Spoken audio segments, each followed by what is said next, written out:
Live. Let me go in a little bit. And let it buffer. All right. Welcome everyone to another post show, episode 13. Geneva went home this episode, a true icon. So we have a lot to talk about as well. She'll be joining us a bit into the post show. That said, we have great stars here discussing this episode and the future of the final five. We have Andrew from UVA, Ethan from Syrvivor Yukon, and Shane, a first-time post-show person from Scotty Survivor at Carnegie Mellon. So glad to have you, Shane. And yeah, we'll get straight into it. So we kick off this episode realizing that COVID hit, sucks. But you have to go online. You guys are all on production. You guys have been through this.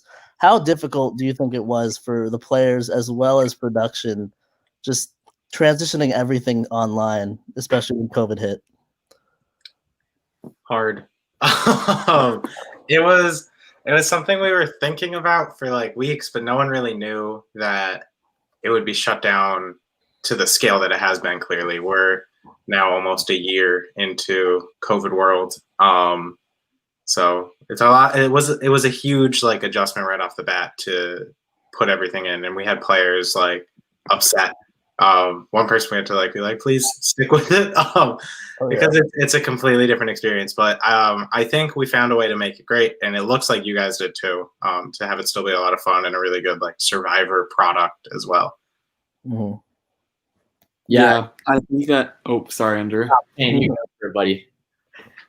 Yeah, I definitely agree. I thought that there were, especially at the beginning of the pandemic, nobody knew anything what we were doing. Like, it was really tough, and we hadn't even formed at that point, so I can't even claim that we knew what we were doing. But I think something that we struggled with even this fall was, starting virtual and then going in person and then going back to virtual when things kind of didn't go the way that they were supposed to. So it's definitely an adjustment for everybody involved, because you get used to doing it one way, and then all of a sudden it's like this game that is already so difficult has just become even more difficult. But I think they handled it pretty well. It seems like they were in pretty good spirits despite, the current situation. So I was impressed by that. Oh yeah.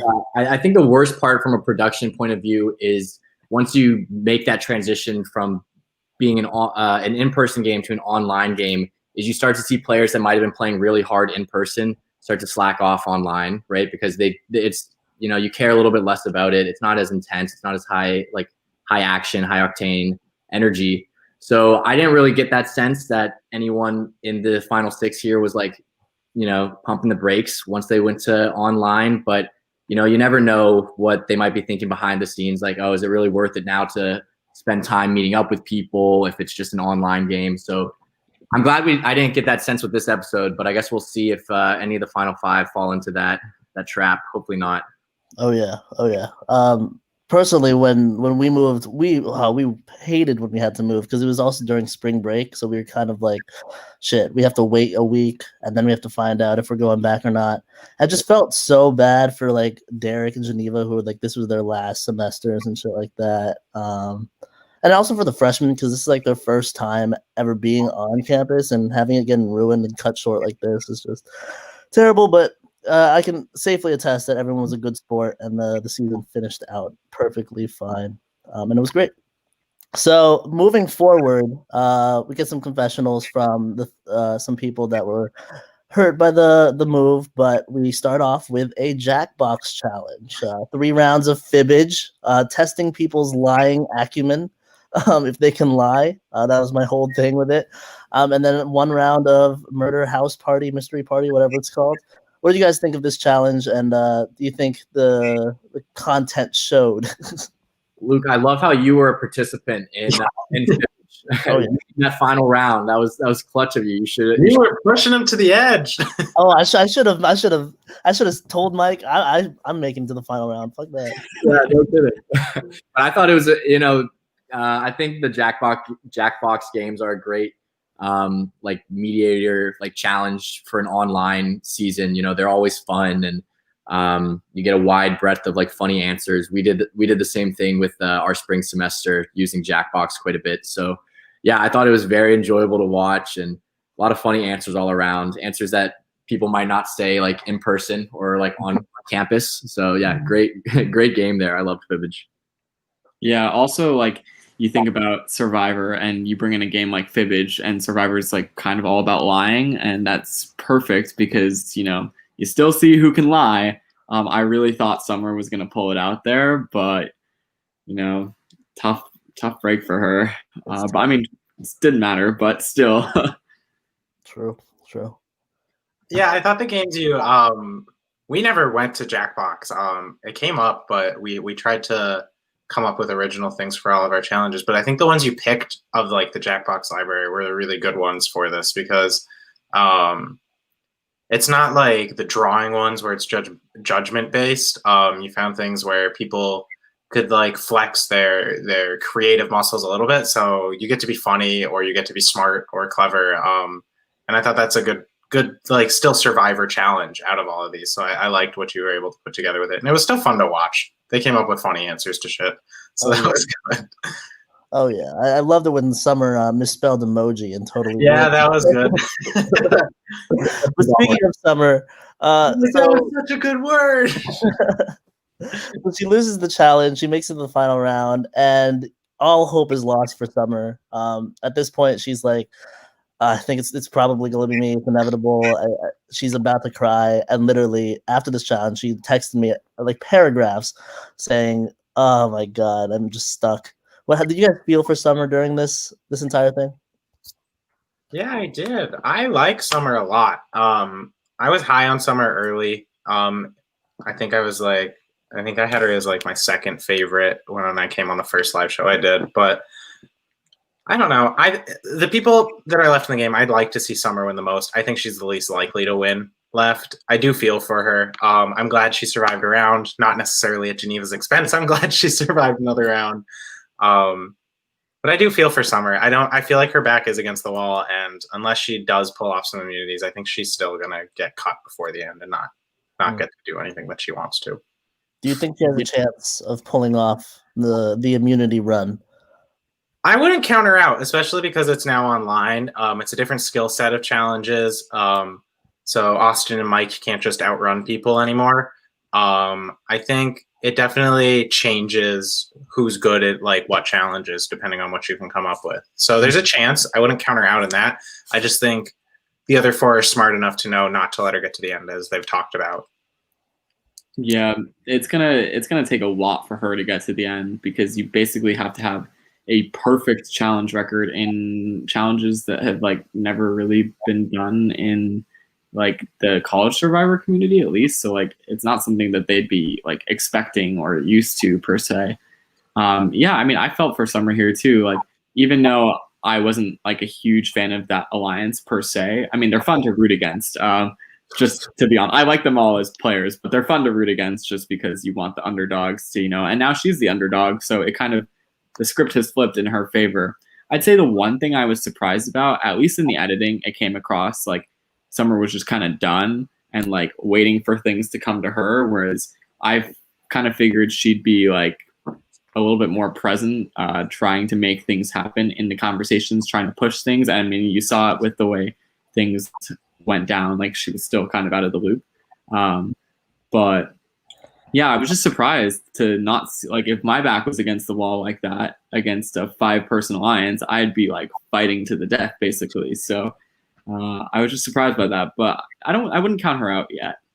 Yeah, I was gonna say I wasn't feeling too bad for Summer, to be honest, because I think she's actually like, I think last episode and this episode, she was actually not in a terrible position. I think being like the last person of your alliance after your alliance has been picked off systematically is not really a spot that's that terrible, especially going into the final 5. Like she knows that other side is getting antsy. She knows that idols are going to be coming out soon. Every time an idol's been played, another one gets put into the game.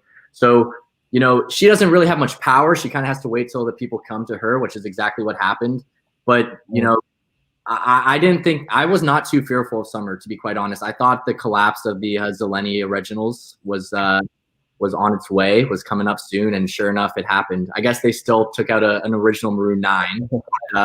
She was basically a Zeleny at that point. So I don't know. I think Summer does need a immunity win in this next episode if we want to see her, just because Addie and Austin both with their idols chance to play it. But no, I think Summer's in a pretty decent spot, to be quite honest. Yeah. So speaking about that idol, so Mike gives the Zoom Club Penguin idol clue to Austin, right? Derek is immediately taken back, even though Mike has been discussing this plan with Derek to get out Geneva. And what made the best sense, Mike did a little explanation on why he gave it to Austin. Austin gets it. I wasn't lying there where I had to rewrite it. I actually did have to rewrite it. I had a previous spot plan and they changed up the map on me the last second, like a different theme or something. So I had to. Damn it, Club Penguin. But Austin did pocket the idol clue for a bit, and in that time, he would manage to find it and let everyone was scrambling at the same time. Mike knew exactly where it was. He was right.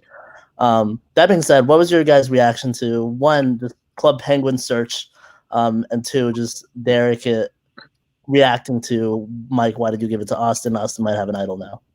All right, real quick, before we get into that, do Geneva and Mike already have Club Penguin paid accounts? I think the only person that didn't have an account was Austin and Derek. So they paid money for these accounts then, because they're repping the Pufflet. Mike had gear. He was loaded up. Yeah.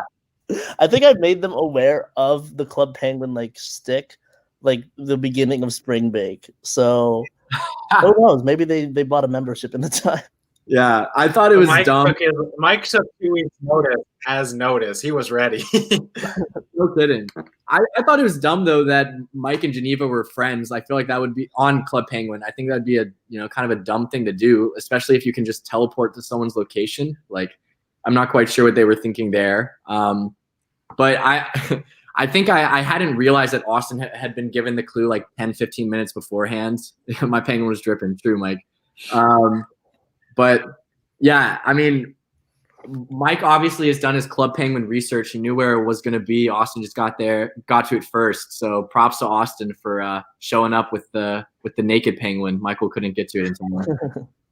Maybe I'm some old fart at this point. I don't know, but I haven't played Club Penguin since I was 9. I was taken aback by this. You guys are out. You guys are not in the loop then. I've played. No, I guess not. Yeah, I played Club Penguin. I thought that was a super funny way to introduce an idol into the game. Because you do have to get creative. Obviously, not everyone. What we thought about when we transitioned online was if people live close enough, maybe they can find the idol. But I was like, no, some girl went back to Michigan. That's not fair. So we had to find a way to get it online. And I think Club Penguin is a cute way. I think that was a fun way that you can bring it into the game and spice things up. And it worked. You had a clue and everything. So I applaud you, Luke. Oh yeah, it was for sure. It was a Luke way to do it for sure. Yeah. I did not know about the whole org space and how they do the grid on a map or something like that. That's usually what we do. But it was fun. It's I was just gonna say something similar to Ethan. We struggled so hard with trying to figure out what to do with idols, especially because one of the initiatives that our university took was having remote players. So how to make it equitable, but also having idols in person is a huge part of the game. And so if you're on campus, it was such a struggle trying to figure it out. So then seeing the Club Penguin thing, I was dang, why didn't I think of something like that? I thought it was great. I would have done the exact same thing if I was Austin. Fib just a little bit to get the time I need to get the idol, especially that late in the game. Having an idol pocketed at the final 6, final 5 is truly a really great thing for his game, especially since he's been targeted over and over and over again, and has that redemption kind of story. So I think that was a really good thing for him. Also, what did you guys think about? So it didn't really show itself in the edit that much, but when Austin found the idol, he made it clear that he was talking to Geneva and Michael. He's talking to Geneva and Mike, saying, who should I give this clue to? Who should I blah blah blah? He's trying to find out like who people want to trust in the end. What do you guys think of this? I thought it was a big brain move. Austin shows it again in 40 strat. What do you guys think? I thought that was really smart.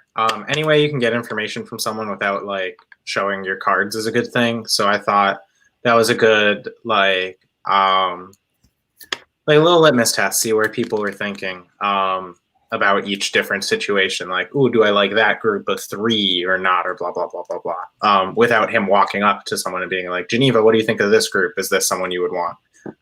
Yeah. I like Austin's subtleties he had in this game with like the fake idol plays too. I think he's very clever. I just hope he earns the respect for being clever because he's not as outspoken. I don't think people view him as like the #1 threat for things. Fair. Yeah, I was going to say, I think Austin is a very socially aware player. I think that was pretty clear throughout, pre-merge into the merge as well, and now translating onto Zoom.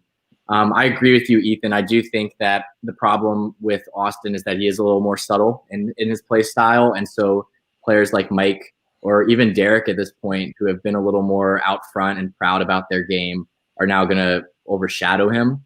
And so I'm not sure I see a clear dub for Austin here. Luke, remind me, or maybe it hasn't been revealed. Is it a confirmed final 2 or is it a final 3? It's a final 2, yeah, final 2. Okay, so I think Austin could probably win in a final 2 against Addy, but I think he loses in all other. I agree. Yeah, me too. Yeah, it's a big brain play from him, but the problem is it's big brain a little too late. Fair. So moving onward to the big part of this episode, kind of the 3 that are not Austin, Summer, or Geneva, Derek, Addy, Mike. They kind of form this 3. Mike and Derek are pretty much a solid duo. We've seen that before. They're kind of the bigger external threats, and they team up and they bring along Addy and they create this plan to try to essentially do a 3-2-1 vote. Just running it back, it was tell Summer to vote for Austin, tell Geneva to initially vote for Summer, tell Summer to vote for Austin. If Summer goes to Austin, Austin will play his idol wrongly, and then Addy, Mike, and Derek will vote for Geneva. What did you guys think of the whole plan and work that put into it? I mean, give it credit. It worked out. But do you guys think it was the right plan to do right now? I think it was brilliant, like in the sense of a game move. Like anybody who can pull off a 3-2-1 at 6 is like incredible in my mind. Like that is an incredible play. And just watching it all go down, I was like, no, they're not going to do it. And then they did it. However, I now worry for them because they've now pissed off Geneva a little too early. And now they've also put themselves in a spot where they've left Summer in to, like kind of be in the middle, trying to win the immunities. And if she wins the immunities, they're kind of fucked. So, I mean, I personally would have gone with the safer option at 6 to vote Summer out and then go for Geneva somewhere between 5 and 2. So I'm interested to see how that move will probably backfire on at least 2 of them, in my opinion. Just in the sense that I think it was maybe a little bit preemptive with her because, they've left Summer now at 1 more round, and that is potentially very dangerous for them. Right. I kind of echo what you say, Shane. I think 3-2-1 is always like a very fun and interesting vote. And in the context of being on, production on the other side of the camera, 3-2-1 is awesome, right? It's so much fun to watch. But I was telling Luke before this was going live, but I think it was so boneheaded the way that Derek, Mike, and Addy went about it, to be quite honest. I think they're pretty sure that Austin has an idol, and they're just hoping that Summer might leak the info rather than maybe trying to make Austin feel scared or deliberately telling Summer to leak the info. They know that Summer has no possible play here, so she kind of just has to rely on Derek and Mike. Like we've heard the last couple of episodes that the Derek and Mike and Summer relationship has been blooming. So those 2 players should be aware that Summer's really only relying on them. So why would they? I mean, I think getting Geneva out here was a fine move because she's very obviously one of the biggest threats. But the fact that they're aware that Austin might have an idol, I think having a vote thrown on him and not just throwing all their votes on him was a mistake, because Mike said it himself. I'm going to have to do some damage control next week. Well, why not do damage control after having tried to get him out versus just having, try to get him to flush his idol? Because he's guaranteed to play his idol next vote. They know Addie has her idol, so she's guaranteed to play her idol. All it takes is a summer immunity, and then it's going to be one of Derek and Mike. So I thought it was very dumb on their parts not to just put all their votes on Austin. If he plays the idol, then fine. Summer or Geneva goes home. If he doesn't play the idol, then he goes home. Right? Would be a great move either way. Yeah.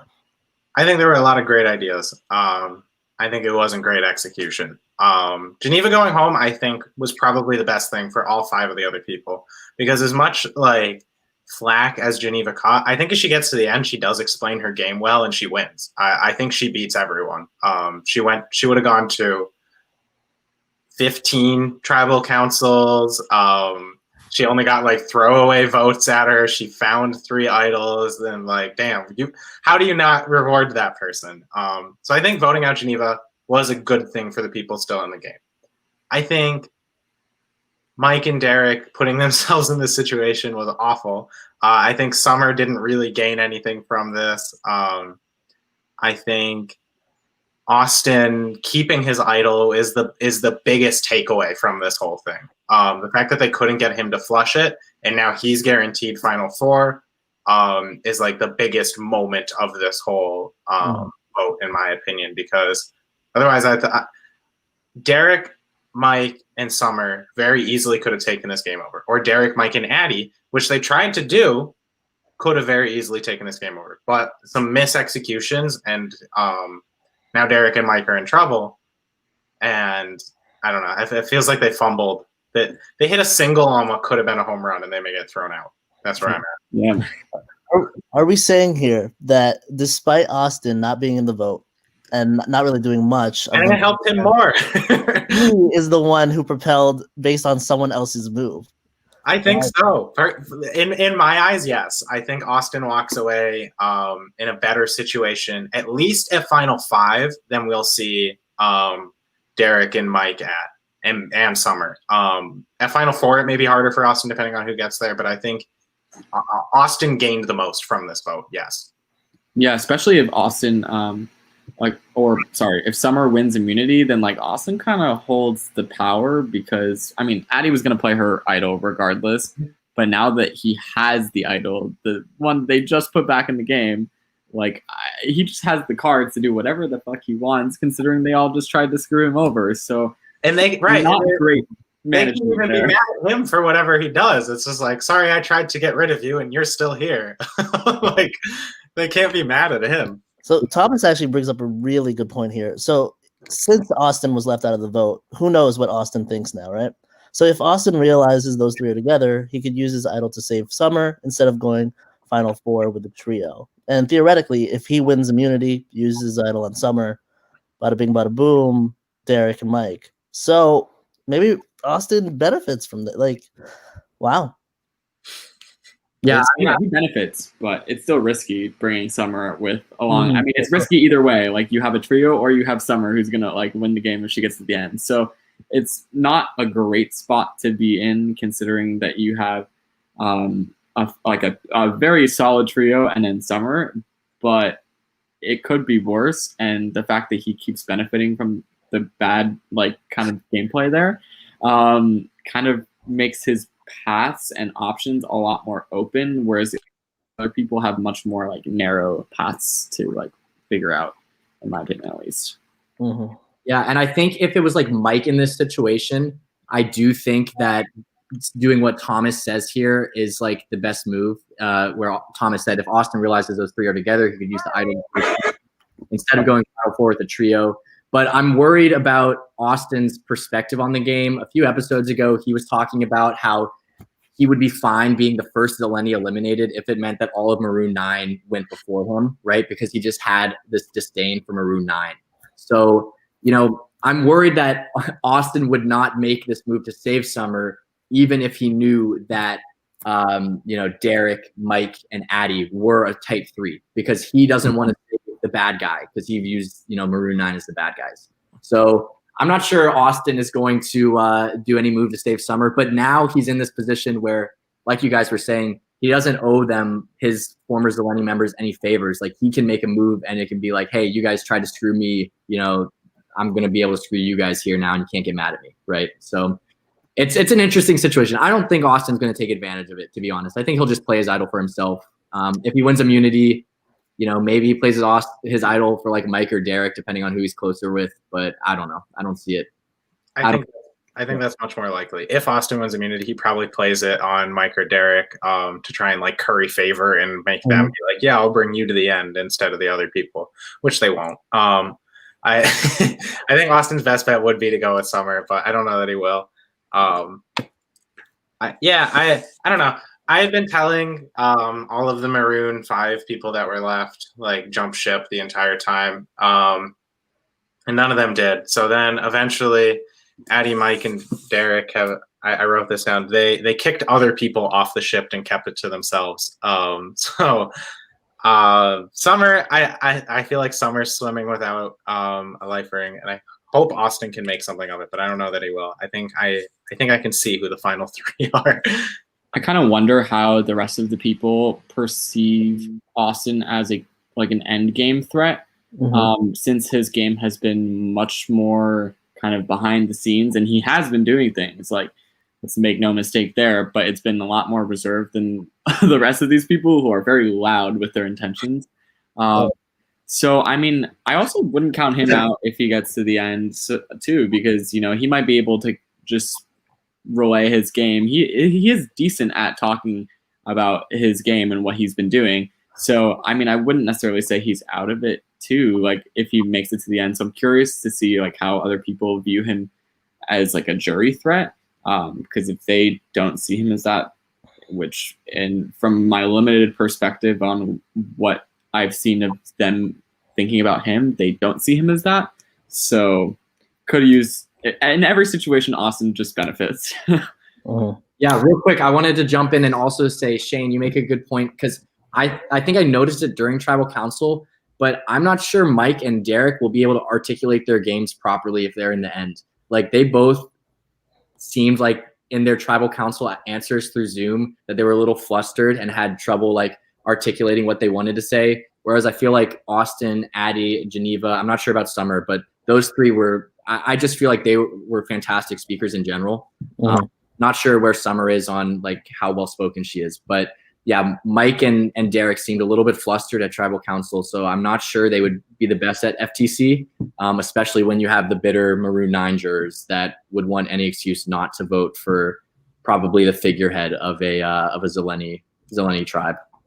Fair enough, and that is true. That is very valid. Stressy Mike and Stressy Derek, they struggle with their sentences sometimes. I mean, I am the same way, so don't worry. That being said, let's talk about the big thing in this episode. So Geneva goes home. We have to give her credit. One of the best games that we've ever seen in College Survivor. Ethan put it to justice. What is it? 15 tribal councils, or almost? Yeah, if she made it to the end, it would have been 15. Exactly. She found 3 idols. She was literally on the bottom, did not vote the right way for like 4 votes or something. And then she managed to find her way here. And rightfully so. I mean, she got taken out as a threat. And she was the biggest threat. But that said, what did you guys think of her elimination? I was so sad. Like, I was rooting for her so hard. Just like somebody who survives that many tribal councils, A broken heart.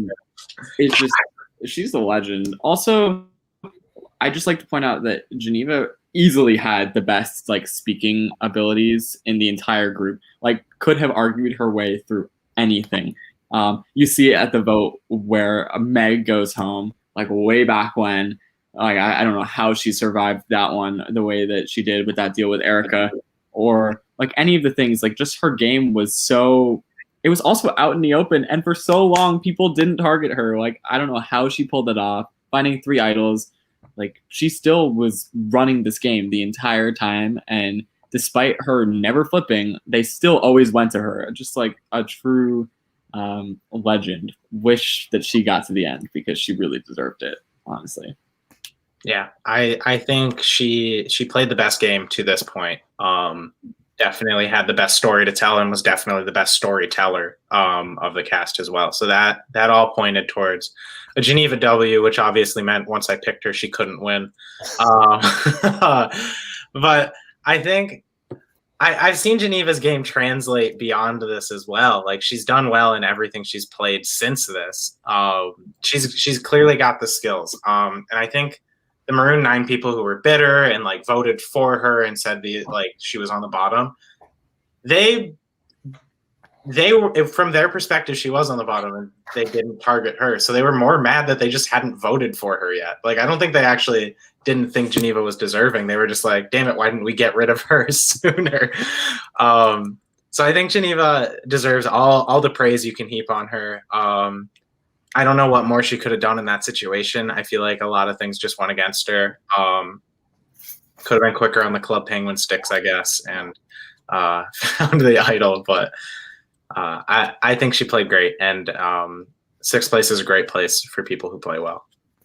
Yeah, I think one of my favorite things about Geneva is just like her passion that she clearly exudes for Survivor. I mean, I know she's pretty active in like the online reality sphere, at least since I've seen, like Sequester, stuff like that. Some of the Survivor games that have been online, she's been very active in them. So like she clearly has like this just burning passion for the game. And ultimately, I think that kind of contributed to her downfall, where Addie was like, yeah, Geneva talks about how she's played a great game and how she'll probably win in the end. Because Geneva recognized, like, oh, I was on the bottom. I clawed my way back up. I found 3 idols. I will have gone to 15 tribal councils. Like, she clearly played a great game. She's clearly a fantastic speaker. She knows it. Most of the cast still in the game knew it.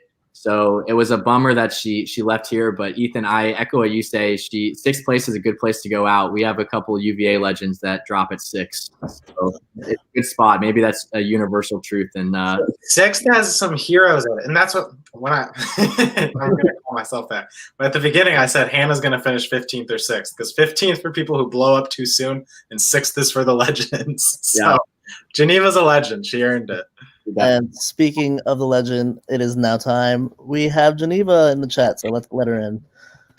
Hey guys, it's funny. Can I say, Ethan? Like, when you said 15th or 6th, I was like, "Well, Hannah's 15th." So I've been thinking about that for weeks. I didn't like how right I was, because I didn't want Hannah to go that early, and I wanted you to win. I know, gosh, yeah. And there's so much, but I just want to say thank you, all of you, for all the kind words. Either this episode and the season. It's crazy to have played 80 days and 11 tribals, but found 3 idols and had that poison advantage. So it's a lot, but looking forward to breaking this episode down, because so much happened. Oh yeah. So I guess first off the bat, what did Survivor mean to you? Just in general, just Survivor Syracuse, and just like playing the game and going through what you went through. Yeah. So I think, honestly, I started watching Survivor in high school because my parents weren't really big on reality TV, and my mom would just discourage me from watching TV. But then one day I got a laptop and I was like, okay, I'm going to start like watching different things. So I started watching Survivor and Big Brother. I became a really big fan of both shows and, would watch consistently. And basically, when I arrived at Syracuse, I went to like the organization fair, and I started going around. I'm like, I can't just be here and do nothing. I've never been that type of person. I've always been someone who wants to have extracurriculars and things to do. And so I even walked up, I think, to the table, and I was like, would it be frowned upon if a grad student applies? And they're like, no, you can apply. And at first I was like, maybe I'll do production. But I was like, no, I actually want to test out my strategic and analytical mind and see if I can actually play a game like Survivor, or any of these sorts of games. So Survivor Syracuse was actually my first either like LRG or org type game. And it meant a lot. I went through a lot of ups and downs, as you all saw. But I gave it my all. I tried really hard to do what I felt was best for me in the moment. There were a lot of, I think, personal dramas that took place in this game. But I feel like with going through that 1 year, 12-month MPA program, it was one of the things weirdly that not only stressed me out, but also gave me some sort of sanity. Just to do something that I really enjoyed and I was having a lot of fun with. And so definitely, Survivor kind of led me to do even more things. So then shortly after, as you guys know, I joined the Sequester community and started playing in minis. I played in a College Survivor summer game, Rankings Rumble, where I also met some other Sequester or College Survivor legends. And so I just became really enjoyed and enthralled with it. And I even joined the RHAP class of 2020. So like I've gotten to interact with lots of Survivor players like Rob Sesternino and stuff like that. So it's been a crazy year. And so I'm really glad that, Luke kind of gave me that opportunity and chance to play the game. Oh yeah, and I did not give you the opportunity. I just signed off on your interview. you were the person. You followed me like an hour later on social media. I was like, I think this one okay. I think this one. You were the person that made the opportunity for yourself. Let's get that straight. I mean, what you managed to do was something that many Survivor, college or real, have never managed to do. So give you props. You deserve all the credit there of just doing what you have been able to do. That said, going into this vote, what was your reaction? I mean, we saw a bit of your exit confessional and your second day after exit confessional. I haven't watched the exit confessionals. But yeah, you guys should definitely check out the one that was just released by Luke, because I think that allows me to kind of process what actually happened, because I actually knew how the votes went, and I was basically talked about the final five and where I see things going and how I felt. In this moment, I was like, okay, I get that they voted me out because it's a move. But honestly, I thought the timing was not right. And so what you guys were talking about with regards to targeting maybe between final 5 and 2, I think honestly that's the better move. I think it's a risk to bring Summer to final 5 because she's done way better in challenges than I have. So if she wins at final 5, their plan, they have to turn on each other. So that doesn't really work out for them. And Summer has all the allies on the jury. If Summer made it to the end, if she makes it to the end, I would probably vote for her, despite the stuff that we had going on through, because she would be the underdog in the situation. So I thought strategically taking out me at 6 was probably not the best move for the collective. They're also isolating Austin. And as you all talked about, Austin has an idol. And now Austin, there's a duo, Mike and Derek, and then Addie just blindsided Austin too. So it's like, who does Addie really have in this game at this point? Even if she makes it to final 2, it's probably going to be a difficult situation for her. She's the villain. People literally don't respect her game. I had a conversation with her a few weeks prior to this tribal, and I was like, Addie, I don't think people know what you're doing in this game. I think you need to be a bit more vocal slightly about it. And she's like, no, I'll just, if I get to the end, I'll just, give a jury speech, that's what, and they'll have to listen to me then. But I think the issue, kind of like what you guys have been saying with Austin too, is that Austin's game isn't super visible and in the forefront. And I think that could be a thing that if Addie did make it to final 2, that might be a challenge that she would have. Also, Addie and I were told multiple times that if Austin, myself, oh no, sorry, let me say that again. If Austin, Mike, or Derek make it to the end, they'll get the vote, not us. So Addie's best shot at getting to the end and getting votes is with me, the most secretly hated, and her, being the villain. Because at that point, as you've probably noticed in some vlogs, we've both talked about oh, well, we've both did these things together. So she could take credit for some of the things that I've done. But there's a lot even more. So I'll let you guys ask any follow-up questions because I know there's a lot to unpack there. But it was shocking. It was upsetting. I was heartbroken, definitely. But it was confusing in the moment because I was like, who voted where? It didn't make sense. Oh yeah. I guess we'll go to this chat question.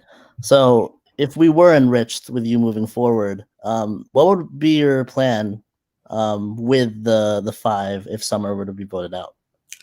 Yeah, so to kind of address, I think there's been a lot of interesting commentary from Derek, I think, in the last several episodes. So I wanted to clear the air on that and explain where this all came from.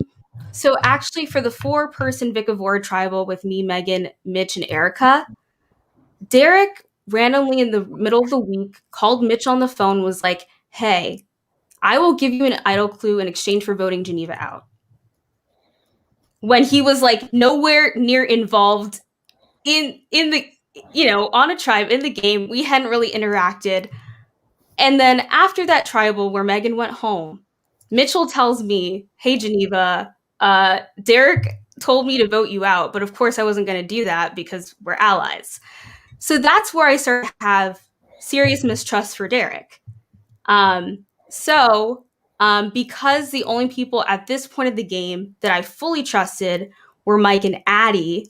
Also, because I had told Austin a piece of information and he told somebody else and it got back to me. So that's why I was kind of a little hesitant about Austin, even though I still trusted him more than Derek.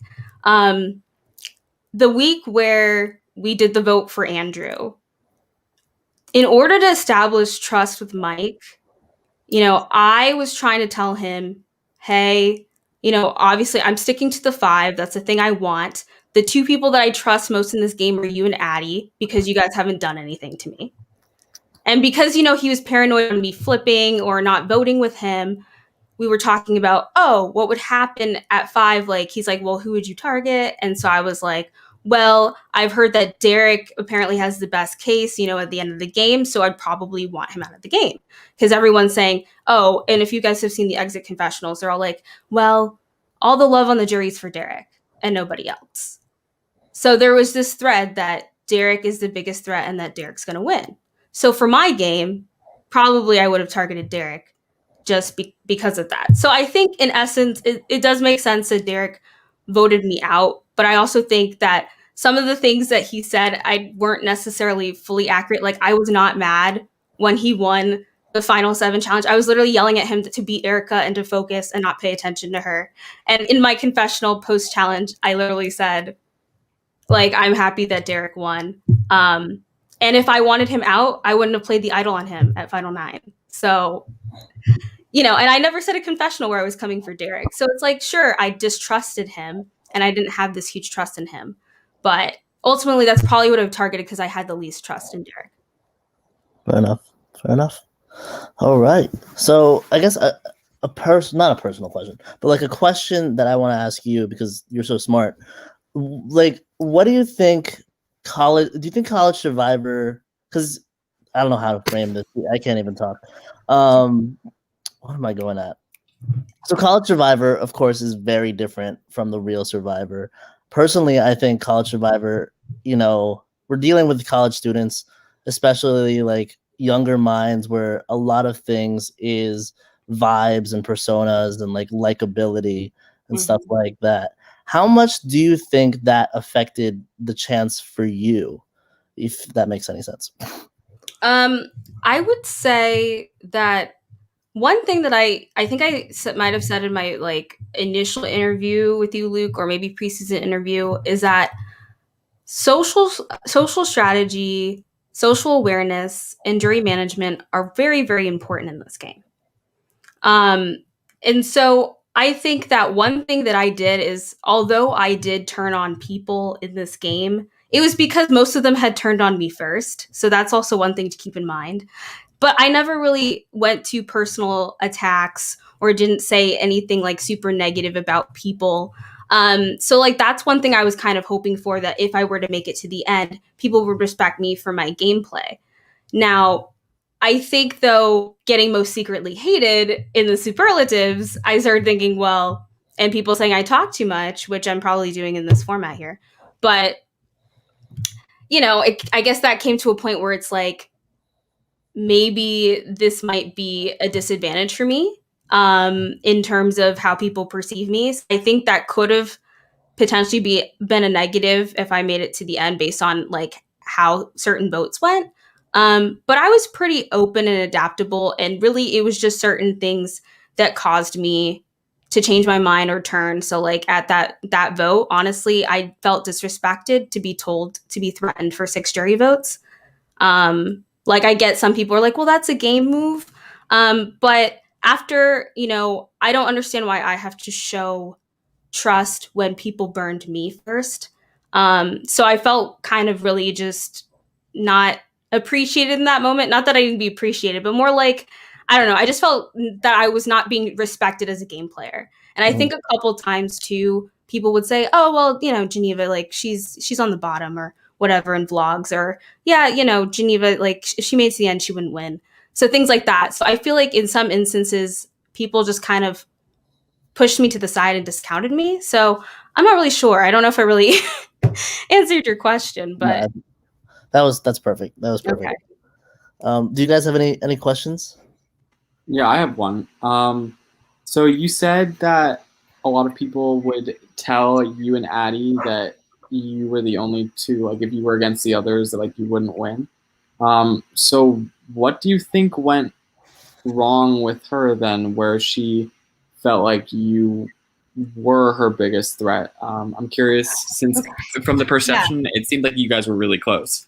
Yeah, so I think that's probably that was a huge shocker for me, her vote personally, because actually early merge, she formed a final 2 with me. She's like, Geneva, I want to go to the end with you in this game. Like, I really want to work with you. And I think that probably that kind of started with me poisoning her that week prior to the merge, which honestly, I didn't realize how crucial that was because Eli and Abby wanted to target her. So, and then she sent the texts and, all that sort of stuff happened. So a lot of the stuff I did in the game was not only for me, but it was for Addie. So I sacrificed a final 3 and 4 deal with Summer and Abby for Addie. I did stuff to ensure that Addie and I would be able to move further in this game. And so I think for me, I felt that I had like confidence with telling her things because she would tell me lots of things too. So I know she was talking about how I talked to everybody about my game. The only person I really spoke to about my game was Addie. It wasn't like the other guys. Like I would always say they're like I think even that week I texted Austin. I was like, I got texts from Erica and Summer and other people saying that if I go to the end with one of you guys, that I would lose.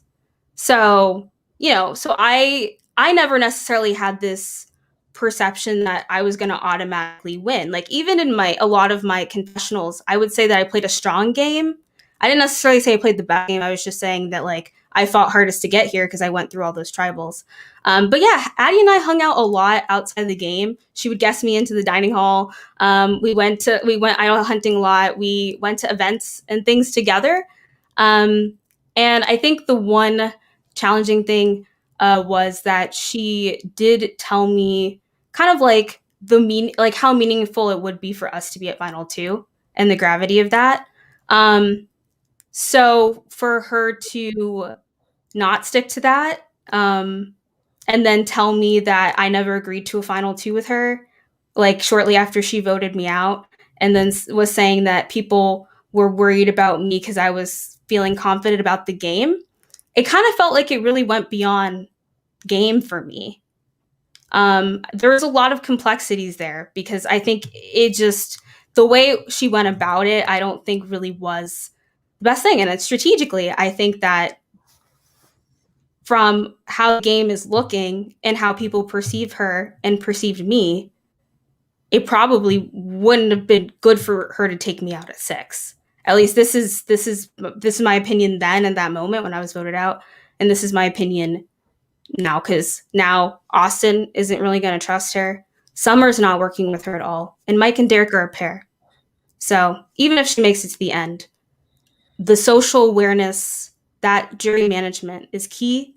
And when she apologized to the group, it wasn't a full apology after that one tribal. So I don't really know how that's going to reflect if she makes it there, but that's also a thing I think to consider. Fair enough. Andrew, Nico Stan, any questions? Yeah, I had There's my one dog, by the way. real quick. Out of here. Yeah. Oh, cute dog. So I'm interested in hearing what your perspective is about Mike, because I feel like pre-merge he played a pretty flashy game and he's pretty upfront about being a big threat, whether that was athletically or socially, mentally, whatever. Correct me if I'm wrong. I think he made a pretty big move in voting out Eli right before the merge, and got some hate from the Maroon 9, and now it feels like in the merge he's kind of backed down. I feel like he hasn't really made too many moves for himself. What's your perspective on Mike around this time? Yeah, so apparently, and I think I found this out more after the game, but Mike apparently was very, very paranoid about me. Very, very paranoid about me. And I don't know why, because I feel like giving him an idol should have been maybe something to show that I seriously want to work with him and play this game with him. And I think he was worried that I'd be threatened by his challenge wins. But for me, it wasn't about the challenge wins. It's about the strategic social game. So even though there were, rumors that he would, win in the end against me, I still would have gone in the end with Mike. And Mike was telling me, oh, I respect, strong players. So I would want to go to the end with you. But, I guess that's not it, because we've seen it's very clear. He was like, I can't beat Geneva in the end, so I have to get rid of her. But I also do question really if this, I get Mike wanted to make a move at 6, but was this the best move for his game? I guess, we'll find out. I think in terms of the merge, I'd say that a lot of stuff that happened, I guess with the Andrew vote specifically, I would say with the Andrew vote, I think I would say he had kind of a huge hand in that, because me, him, and Addie were literally on FaceTime for 30 minutes drawing diagrams of the vote to make sure to ensure how it works. And strategically, that's why I voted Austin, because we were Addie and I were told to vote Mike. So by us both leaving, and if we lost a vote on the Lenny side, by voting Austin, we'd have more votes on Austin. So playing an idol would ensure that Andrew went home and not Mike. So he was a huge forefront in that. But I guess it got to a point, I think once we had a group chat too of the 5 of us, where it was mentioned, I think even Derek was like, oh, I'm sorry, I'm not pulling my weight this week, or something like that. But I think, you've seen probably in the vlogs, I'd say Mike was definitely, playing the game. And I think right now he's probably the biggest threat, I would say, at 5, because I feel like he's been making more moves for himself that have been seeming to work for him. I guess it would be interesting to see, though, a Mike versus Derek final 2 and what would happen there. Yeah, I don't know. I would say that Mike's playing a pretty good game, but I feel like his paranoia might be kind of a hindrance to his game and could be a difficulty maybe moving forward. So, Geneva, I love listening to you talk because I think you have such a good brain for this. And just the way you thought through that, I completely agree. I think I wrote down right now that I think Mike is the most likely to win, just given where things lie. But I think he's the least interesting to win, because all of the moves he's made sort of have worked out, and everyone else has at least run into some animosity, so I can root for that. right. Yeah. Nothing to knock Mike, but you have this great thinking for it. But I sort of want to ask you a feeling question. If you right now, with the 5 that are still there, we're given 1 vote for a winner and 1 vote that hurts someone in a jury setting, who would you cast each of those on at this final 5? At this final 5? Yeah. I would vote for Austin, because he's the one who didn't vote me out. Okay, so for this one, it might be a bit difficult. I'm just gonna say between. Okay, I'm gonna say I would say against Addie, because it was more personal beyond the game.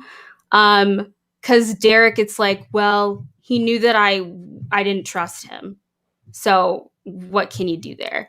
But I did lose a little game respect for Mike, just because I just think it's more impact to vote me out at 5 or 3 and cut me at 3. Like if I was cut at 5, it's perfectly fine because then at least you know that there's no Maroon 9 jury threat to worry about. But by keeping Summer in the game, I was like, I don't think that was the right move. And I think that might penalize some of you who try to vote me out.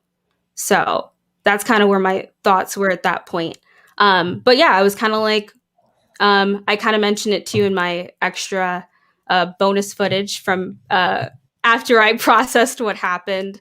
And I basically say, you know, I hope Austin wins Final 5 immunity. And then, you know, if Summer makes it to the end, I may very well vote for her. So, yeah. Awesome.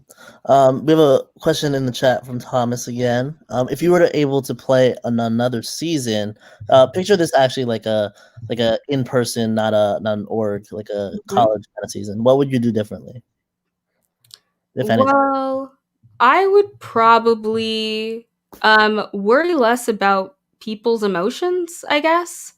And the reason I say that is because I think a few times I was just kind of listening to Addie and Mike, and they're like, "Well, no, don't do this, cause da da da da da da da da da," and like I would slightly feel bad for them, so I'd be like, "Okay, well, okay, this is what I'm gonna do. Don't worry about it."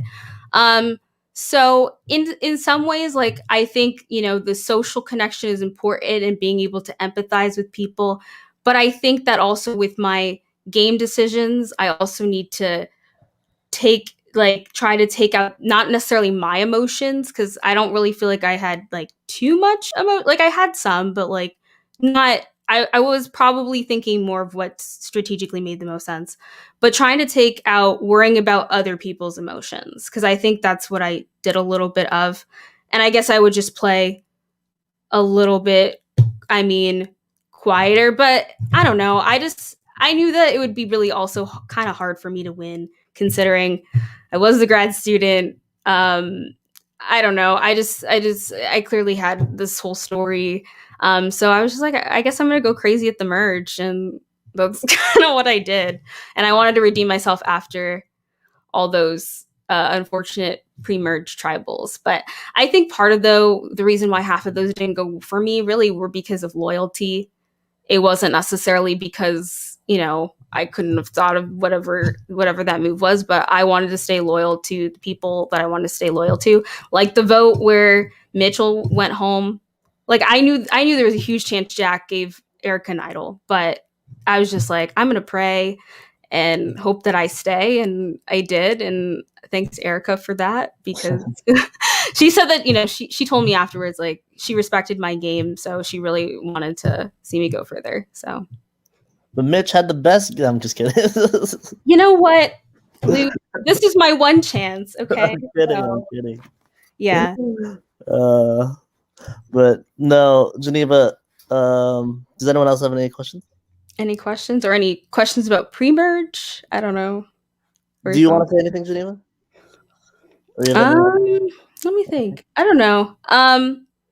So I guess I just want to. I couple. I know there have been a couple questions about like, oh, would I have voted with certain people in certain situations, or would I have not? So to address, I'd say the Andrew vote. I was actually highly considering voting with the Maroon side. I actually really kind of wanted to. But I still obviously handed over my idol because I didn't want to be exposed for playing an idol publicly against them. So like even if the vote went wrong, I kind of wanted to open that door so that they would still trust me and talk to me. But Mike was very apprehensive about that. And Addie was as well. And they're like, no, let's vote together. And then when the whole thing happened with me in Summer about the 6 jury votes, that's where I was just like, you're not respecting me as a game player. So I was just like, you know what? I'd rather be at the bottom with a group who's nicer to me than a group who is yelling at me in the hallway of Egger saying I'm on the bottom and that I'm, all this sort of stuff.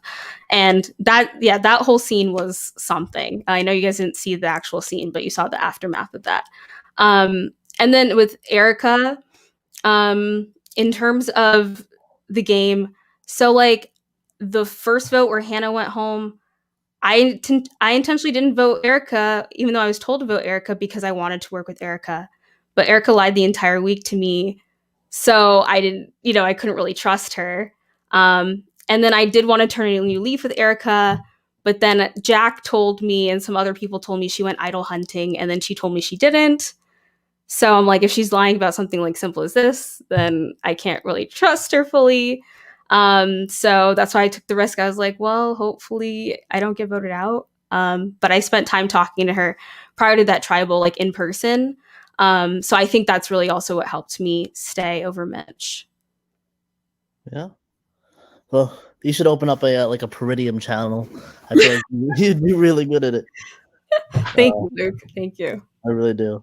But with that said, we're almost hitting an hour, so unfortunately we have to let you go. But Geneva, once again, thank you from everyone out there for enriching us with your presence within the season. Sadly, it wasn't in person, but hey, it's out there. People know you're a legend. You are a legend, and I'm so glad that even though you didn't win, you still you got into like the sequester community and the college survivor community and all that, and you're killing it there. So I wish you the best of luck in everything. You're going to kill it no matter what you do. Thank you so much. And yeah, thank you for playing. Thank you. And thank you guys. All right. Have a good night, Geneva. Same to you. Bye. Bye, Geneva. And Idol Queen from Jacob. She's great. She's incredible. Yeah. She's just just articulating everything. Yeah. When she runs for president, I can't wait till she shouts out Syrvivor Syracuse. If we're still alive, yeah. When she's on Survivor season 43, when she's on The Real Deal, she'll shout out to her. True. All right. So just to wrap everything up, get into the final five. So we have Summer, Austin, and then Derek, Addie, and Mike who have voted together here. What are you guys' outlooks on this final five? Do you think it's just going to be clear cut Summer, or do you think something might shake up? What do you guys think? I think should Summer get to the final two, she wins. Just because she's got Erica, Abby, Jack, and Andrew all who will vote for her. And Sean as well, who are all going to vote for her probably regardless of even if she articulates her game poorly. So I think Summer would be the forerunner in my opinion. I have a soft spot for Derek since my first post show with you guys. I liked Derek quite a bit. So I'd like to see Derek grab a win here, even if he's maybe not the best player. He's kind of dopey. I kind of like his stress vlogs. And then I think, Geneva said it quite well also that, Mike is a big player. Mike probably has a decent chance of winning. I think Austin and Addie are lowest on the totem pole in my opinion, but that's not to discount them. I think or discredit them because I think they're both good players. I just think the three previously named players are a little more flashier, a little more upfront about their games, and also have some immunity wins to boot. So, oh yeah, I think it really depends on what happens. Ethan, didn't mean to cut you off. No, go ahead, Jake. I think it depends on what happens. Depends on what happens with these new challenges. I think the game going online with the challenges that I don't want to say there's traditional challenges for endgame, but like I feel like we see a lot of the same types of challenges, and I'm sure you guys adapted in one way or another to reflect some of that. It sounds like you did, but I think it really kind of comes down to who wins immunity and what they decide to do with their immunity when, like, if Austin wins immunity, like, will he play the idol on Summer? Will he not? So it just depends on, I think there's a lot of games still left to be played. And if people's game awareness picks up as the time goes on to the end, then it really could be anybody's game. But if not, then I think it's kind of like Andrew and Ethan were saying, I think Mike, Summer, and Derek have a much better shot than Austin and Addie, but it really could go any way depending on what happens. I mean, I didn't see Geneva going today, so that was definitely surprising. So anything can happen. Anything can happen. I hope some fun stuff does. I think the most likely to win right now is Mike, followed shortly by Derek. And like we've all agreed, I think Summer has the most win potential if she gets to the end, but has the hardest road to get to the end. I think she's most likely, unless she or Austin wins, to go next, and unless she then wins at Final Four to go then, and then at Final Three to go then. I don't see them wanting Summer to make it to the end, so I don't think she does. I think Mike's probably going to win this game, and I hope he makes it fun by the end. I liked Mike early. I was rooting for him, so I have no problems with him winning. I also have liked Derek. So I'm very intrigued. I know the game is far from over. We've seen 1.5 million twists and turns already, so I wouldn't be. That's been a running trend. But I think Mike has the best chance, and I'm excited to see what happens in these last 2 episodes. Luke, you're muted. How are you even running a show? I'm terrible. This is the 13th post show, and I still can't do it. Oh man! One last ask for you guys. Give me your final 2, and then your winner's pick. Yeah, go for it. Who we think or who we want? Yes. I think my final 2, the most likely final 2 for me is Mike and Addie. I think it's going to be a Mike, Derek, Addie final 3, and whichever of Mike or Derek doesn't win is going to get voted out. Or if Addie wins, I think she's probably more likely to take Mike. It's just maybe that's just a gut feeling. So I think my final 2 is Mike, Addie, with Mike winning. I agree. I think it is Mike, Addie. What I want to see is Austin and Addie because I feel like that's a more interesting matchup, and I want to see what would happen there. Do I think it's going to happen? Probably not, but you never know. It's good to know that we're all on the same page because I was also going to say I think it's going to be Mike, Addie in the final 2. So, yeah, I think Mike and Addie is what it's going to be. I think the most interesting would be Mike versus Derek. I think Mike Derek would be a super interesting final tribal because they haven't played the exact same games, but I think they'd be using a lot of the same arguments. Yeah. So I think it'd be interesting to see how people split along those lines. That might be the most interesting matchup if we get gifted that. Who do you guys think would win in that scenario if that were to happen? I want to say Derek, but I don't actually know. It depends. I think it depends on how Derek articulates his game. Because we saw in the episode, if he's not able to speak in the way that, I mean, I've seen people's games that have been so overly brilliant just fall at Final Tribal Council because they just don't know how to speak about it. So, I mean, it just happens. It just depends on how he's able to articulate it. I think Mike will probably do a better job in that sense, so Mike might pull out the win, but if Derek is able to speak, then it's probably his, because they always talk about Derek being like the favorite. All right. Well, we will definitely see what will happen to the final 5. We have 2 more episodes left. But before we get there, let's give these guys a little time to share whatever they need to share. So, Andrew, solo layout, it's all you. There you go. Give me the solo cam. All right. Well, Luke, I want to thank you for having me on the show again. I'm glad I finally got to come on. I feel like I've blowed you off the past couple of weeks here. So it's good to finally be back.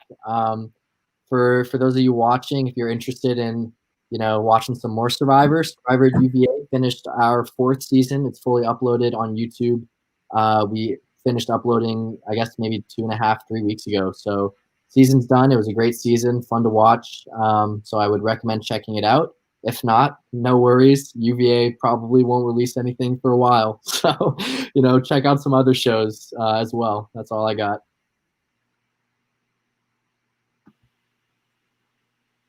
You're muted again. I'm so bad. It's late. It's 10 o'clock. I just passed my bedtime. It's way past his bedtime. I don't know why it's not letting me do a solo layout for Ethan. I'm loud enough. Okay. But just a couple of things for me to plug. Survivor Yukon, we just finished releasing our 2nd season. All of that got uploaded just before Christmas. Check us out on YouTube. It's a hell of a season, a lot of fun, and leads into, I think, our best season we have yet, season 3, which will hopefully be releasing later this year, but I can't date or quote anything yet, so don't even bother listening to me about any of that. My last piece, they kept talking about, there we go. I don't know how like the mirrors work. No, it is like that. Shane and Andrew kept saying how fun like a 3-2-1 is. 3-2-1s suck. Luke's a slimy player. Everyone needs to know it. You can never trust Luke. And a 3-2-1 at Final Six is a brutal way to go. But beyond that, check us out, Survivor Yukon. Follow us on Instagram, survivor.yukon, and we'll have plenty of great stuff to share with y'all for a super fun season coming. To my credit, I had to get a legend out at 6 for your honor, so I had to get you out there. And finally, speaking of a new season, we have Shane. Shane, I don't know where the solo layout is, so just speak You're up. Good. Yeah, so first I just want to take a minute to thank Luke for having me on the show. Super fun. But yeah, Scotty Survivor at Carnegie Mellon is premiering soon. When I say soon, within the next month.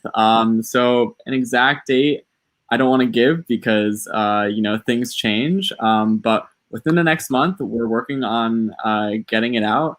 It's a crazy season that there were twists and turns that just happened every week, and I continue to just be in awe of the gameplay that most people exhibited throughout. And yeah, follow us on Instagram at Scotty_Survivor and check us out. It's going to be a great season, and especially with the pandemic, I think we did a really good job, getting the story out. So yeah, and we're about to go into season 2 production, so that's exciting as well. Awesome. I remember I toured Carnegie Mellon, but I'm not smart enough to get into that. I mean, neither am I. I'm in the College of Fine Arts, so. Well, thank you guys for coming on for this post show. Like I said, there will be only 2 episodes left. Here's the schedule for anyone who doesn't know it. We're moving to 6 p.m. just because we don't want to interfere with Boston's College Survivor, which is really good. You guys should check that out too. So we're moving to 6 p.m. to allocate for that time next Thursday and the Thursday following to wrap up this season. That said, from all of us here at Survivor Syracuse, thank you again for watching, and everyone have a good night.